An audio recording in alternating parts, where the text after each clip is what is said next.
আসসালামু আলাইকুম রহমতুল্লাহি ওবরকাতুহু। সম্মানিত দর্শক, আমাদের দেশে ট্রাম্প কার্ড খুবই জনপ্রিয়।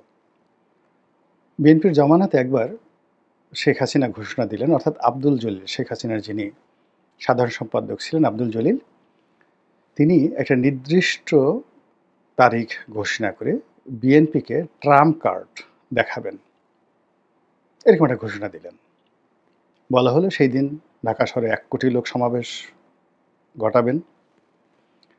তারপর সেই বিএনপির পতন হবে এবং ওটাই আব্দুল জলিলের সেই ট্রাম্প কার্ড। প্রায় 1 মাস সারা বাংলাদেশে হইচই হলো। বিএনপি সেই ট্রাম্প কার্ডের ভয়ে একেবারে যত রকম ধরপাকড় আছে, রাজনৈতিক জুলুম অত্যাচার আছে, সব কিছু চালালো।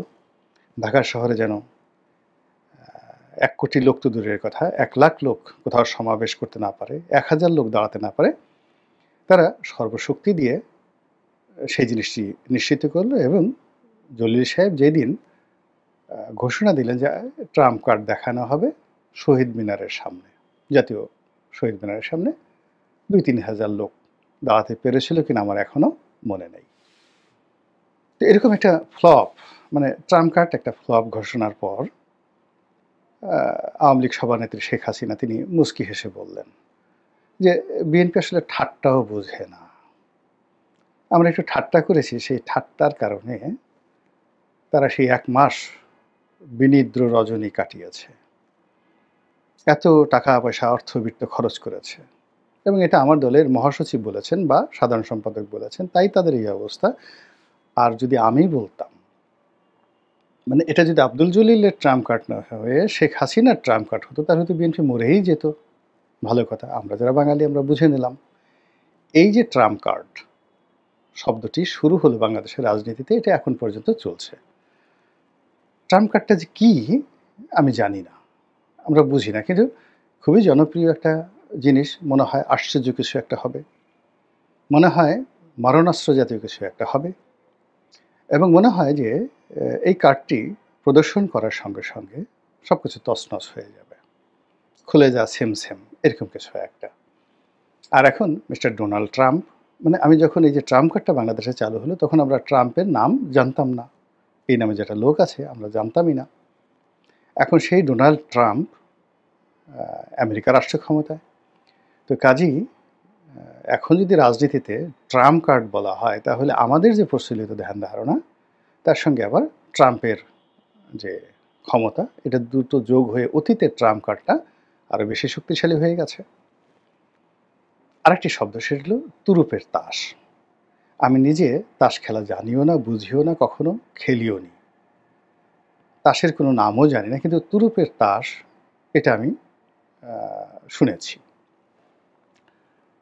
আমার কাছে মনে হয় যে তাস খেলার যে কতগুলো গুপ্ত কৌশল রয়েছে, সেই কৌশলের মধ্যে যারা খেলে তাদের কাছে একটা তাস থাকে, যেটা মোক্ষম সময়ে তারা সেই তাসটি চাল দেয় বা ফেলে।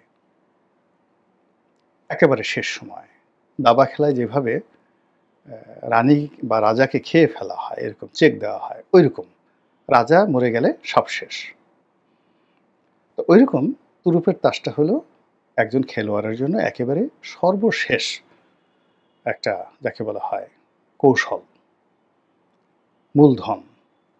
এবং ওই তুরুপের তাস না থাকলে কেউ জিততে পারে না। আর তুরুপের তাস দিয়েই সাধারণত খেলোয়াড়রা শেষ পর্যায়ে জিতে। সেই তুরুপের তাস ধরেন ফুটবলের মাঠে যেমন মেসি হতে পারে, তারপর ম্যারাডোনা হতে পারেন, পেলে হতে পারেন, ক্রিকেটের ময়দানে অনেকে আছেন এরকম তুরুপের তাস, যার একটা দলের জন্য, দেশের জন্য, জাতীয় দলের জন্য, ক্লাবের জন্য শেষ সম্বল। এখন বাংলাদেশে যে অবস্থাটা হয়ে গেছে রাজনীতিতে,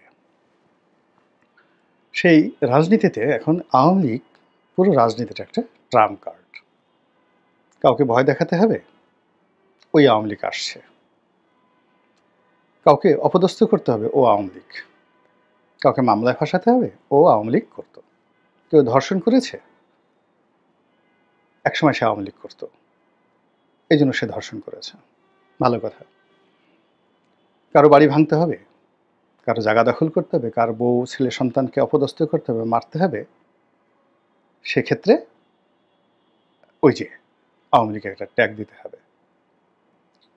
তাহলে এই যে আওয়ামী লীগকে প্রদর্শন করা, সামনে ঠেলে দেওয়া, এটা একটা অনেকের জন্য ট্রাম্প কার্ড হয়ে গেছে। যে কোনো লোককে এখন আপনি সরকারি কর্মকর্তা বলেন, বিচারক বলেন, সাংবিধানিক কর্মকর্তা বলেন, সাবেক আমলা বলেন, বুদ্ধিজীবী বলেন, তাকে যদি বলা হয় এই লোকটা আওয়ামী লীগ করত, আওয়ামী লীগের দোসর, সঙ্গে সঙ্গে এটা তার মনে আতঙ্ক তৈরি হয়, আর প্রতিপক্ষ এটা একটা বিজয়ের হাতিয়ার। তো এই গেল কাউকে ট্যাগ দিয়ে অপদস্থ করে নিজে বিজয়ী হওয়ার জন্য এই আওয়ামী লীগ একটা ট্রাম্প কার্ড। ২ নম্বর হলো যে প্রতিপক্ষকে ভয় দেখানোর জন্য আওয়ামী লীগ আসবে, আওয়ামী লীগকে ঠেকাতে হবে, এবং আমরা যদি ঐক্যবদ্ধ না থাকি তাহলে আওয়ামী ফ্যাসিজম আবার চালু হবে।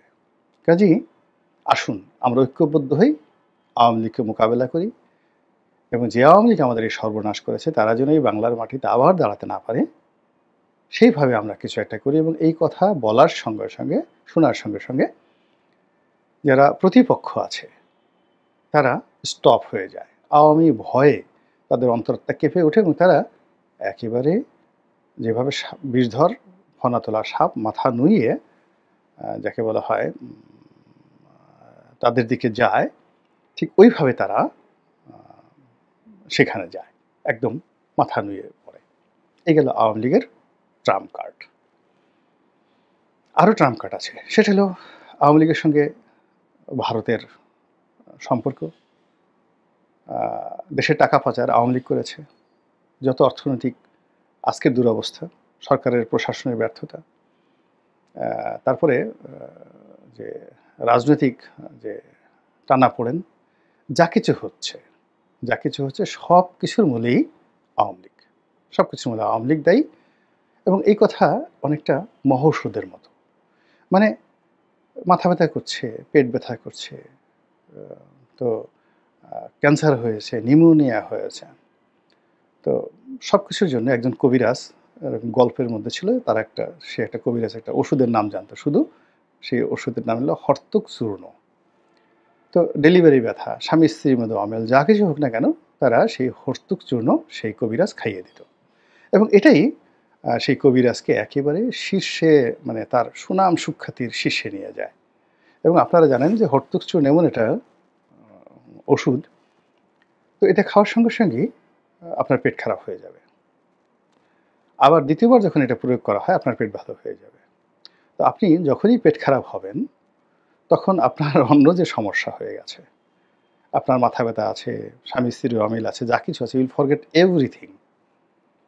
এখন বাথরুমে আপনাকে যেতে হবে, দেন আপনি আবার ডাক্তারের কাছে গেলেন, এবং এই আপনার সমস্যাগুলো ওই সময়টাতে বন্ধ হয়ে গেল, আপনি খুব খুশি, ডাক্তারের কাছে আবার গেলেন, ডাক্তার আর 1 চামচ হর্তুক চূর্ণ খাইয়ে দিল, এবং আপনি ভালো হয়ে গেলেন। বললেন আই আল্লাহ, এ ডাক্তার, এ কেমন, এ তো একেবারে কবিরাজ হেকিম, মহাজ্ঞানী হেকিম, সেই যাকে বলা হয় লোকমান হেকিম, এরকম। তো ওইরকম একটা গল্পের হর্তুক চূর্ণের একটা গল্প আছে। এখন এই যে আওয়ামী লীগ, এখন অনেকের কাছে একে হর্তুক চূর্ণ বানানো হচ্ছে, কাউকে দমন করার জন্য, কাউকে ভয় দেখানোর জন্য, কাউকে বশে আনার জন্য, কিংবা কাউকে ঐক্যবদ্ধ রাখার জন্য। গেল আওয়ামী লীগের ট্রাম্প কার্ড। এখন শেখ হাসিনা, এখানে আওয়ামী লীগের একটা অংশ আর একটা হলো শেখ হাসিনা, দুটো আলাদা। মূলত এখনো পর্যন্ত শেখ হাসিনা দলের ঐক্যের প্রতীক, তাকে ছাড়া আওয়ামী লীগ কেউ কল্পনাও করে না। আওয়ামী লীগকে ভিন্নভাবে গঠন করা, রিফাইন্ড হওয়া, হোয়াট এভার মেবি, বিভিন্ন সংস্থা, বিভিন্ন গ্রুপ নানাভাবে চেষ্টা করছে শেখ হাসিনা শেখ পরিবারকে মাইনাস করে আওয়ামী লীগকে দাঁড় করানোর জন্য। কিন্তু ওই যে 111-এর সময় যেভাবে শতভাগ ব্যর্থ হয়েছে, ঠিক একইভাবে তারা এখন শতভাগ ব্যর্থ হয়ে এই পর্যায়ে রয়েছে। এবং সেখানে শেখ হাসিনা, এখন সেই শেখ হাসিনাকে বাদ দেওয়া যাচ্ছে না। তাহলে যখন তাকে বাদ দেওয়া যাচ্ছে না, বেটার হলো তাকে তুরুপের তাস হিসেবে ব্যবহার করা। এবং শেখ হাসিনা যারা বিরোধী রয়েছেন, ক্ষমতায় যারা যেতে চান, সেটা বিএনপি হন, জামাত হোক, আওয়ামী লীগ হোক, এনসিপি হোক, ডক্টর মোহাম্মদ ইউনূস হোক, তারা সবাই শেখ হাসিনাকে তুরুপের তাস হিসেবে, তাদের শেষ তুরুপের তাস হিসেবে তারা সেটা ব্যবহার করার জন্য চেষ্টা চালিয়ে যাচ্ছে।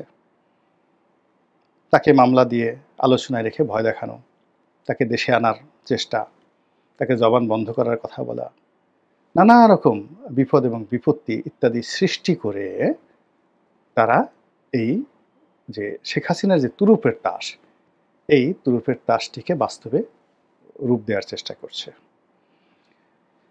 এতে করে কার কতটুকু লাভ হচ্ছে, কার কতটুকু ক্ষয়ক্ষতি হচ্ছে আমরা বলতে পারবো না। তবে একটা মার্কেটিংয়ের ভাষা আছে, আপনি কারো বিরুদ্ধে যতই নেতিবাচক প্রচারণা করেন বা ইতিবাচক করেন, হোয়াট এভার মেবি, আলটিমেটলি প্রচারণা যার বিরুদ্ধে করা হয় তার পক্ষে যায়, আর যার পক্ষে করা হয় তারও পক্ষে যায়। আওয়ামী লীগকে নিয়ে আমরা যত আলোচনা করছি, মার্কেটিংয়ের এই নিয়ম অনুযায়ী সব কিছু আওয়ামী লীগের পকেটে যাচ্ছে বলে আমার কাছে মনে হচ্ছে। মহান আল্লাহ আমাদের সবাইকে হেদায়েত দান করুন, হেফাজত করুন। আসসালামু আলাইকুম রহমতুল্লাহি ওয়া বারাকাতুহু।